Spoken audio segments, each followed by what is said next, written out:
दिल्ली की केजरीवाल सरकार को इस वक्त बड़ा झटका लगा है। दिल्ली सरकार ने सुप्रीम कोर्ट में एक याचिका दायर की थी, जिसे देश की शीर्ष अदालत ने खारिज कर दिया है। क्या है पूरा मामला, आपको विस्तार से बताते हैं। 15 महीने पहले केजरीवाल सरकार सुप्रीम कोर्ट में याचिका लेकर गई थी। पिछले साल मई में सुप्रीम कोर्ट ने दिल्ली सरकार द्वारा दायर एक याचिका पर अपना फैसला सुरक्षित रख लिया था। बता दें कि देश की राजधानी दिल्ली में समय समय पर केजरीवाल सरकार बनाम एलजी में जंग होती रहती है। एमसीडी में एल्डरमैन की नियुक्ति को लेकर भी काफी समय से जंग थी, मगर सुप्रीम कोर्ट ने इस पर अब विराम लगा दिया है। दिल्ली में एल्डरमैन की नियुक्ति का अधिकार एलजी यानी उपराज्यपाल के लिए उसके पास ही रहेगा। सुप्रीम कोर्ट ने सोमवार को आम आदमी पार्टी सरकार को बड़ा झटका दिया। शीर्ष अदालत ने कहा कि दिल्ली के उपराज्यपाल के पास एमसीडी में एल्डरमैन मनोनीत करने का अधिकार है। सुप्रीम कोर्ट का फैसला केजरीवाल सरकार की याचिका पर आया है।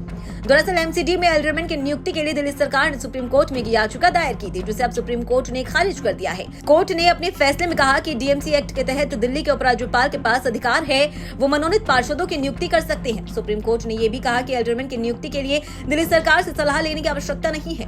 एमसीडी के 10 एल्डरमैन को एलजी द्वारा नॉमिनेट करने के फैसले को चुनौती देने वाली याचिका पर सुनवाई के दौरान सीजेआई ने कहा था कि क्या स्थानीय निकाय में विशिष्ट ज्ञान रखने वाले लोगों का नामांकन केंद्र सरकार के लिए इतनी बड़ी चिंता है। कोर्ट ने यह भी सवाल किया था कि क्या एलजी दिल्ली की चुनी हुई सरकार के सलाह के बगैर एल्डरमैन को नॉमिनेट कर सकती है। सीजेआई ने टिप्पणी करते हुए यह भी कहा कि एलजी के एमसीडी के सदस्य को नॉमिनेट करने का अधिकार लोकतांत्रिक तौर पर चुनी हुई एमसीडी को अस्थिर कर सकता है। कोर्ट ने कहा था कि यह मामला निगम एक्ट के तहत आता है और इसमें अनुच्छेद 239 ए के तहत कैबिनेट की सलाह की जरूरत नहीं। इस मामले में संविधान का अनुच्छेद 243 लागू होता है। मामले की सुनवाई के दौरान दिल्ली सरकार की ओर से पेश वरिष्ठ वकील अभिषेक मनु सिंघवी ने कहा कि नॉमिनेट मेंबर एमसीडी की वार्ड कमेटी बनाने में वोटिंग करते हैं, जहां बीजेपी कमजोर है। वहीं एलजी ऑफिस की ओर से पेश additional solicitor general Sanjay Jain ने कहा था कि एलजी का अनुच्छेद 239 ए के तहत रोल है। एडमिनिस्ट्रेटर के तौर पर उनका रोल उससे अलग है।